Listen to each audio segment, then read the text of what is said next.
Yo, nimaga qo'limizni sovunlab tozalab yuvib, uni toza sochiqqa artamiz, lekin sochiq kir bo'ladi.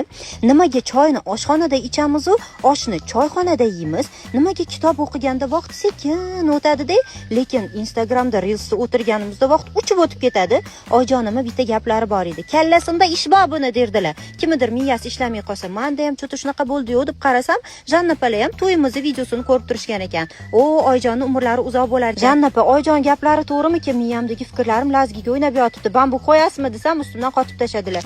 Yelkamga qo'ying, hech bo'lmasa og'irlashib ketyapman, menga kufsuf qilishmayaptimikan dedim. Siz bu yoqqa yuring, men sizga bitta ish qilaman dedilar. Ustimdan spirt sepib tashab, yo'q vorsalar bo'ladimi? Voy, nima qilyapsiz desam, xavotir olmang, hamma kufsuflar ketadi dedilar. Haqiqatan qanaqadir yengil bo'lib qoldim. No, baribir sizni massajxonangizga nimadir yetishmayapti desam, voy Feruza, xavotir olmang, lalakuga chopib kelib qo'yganman dedilar. Voy Jannapa, o'zimikisiz dedi, peshonalaridan cho'lpillatib bo'lib qo'ydi. O'zimikilarni qayerdan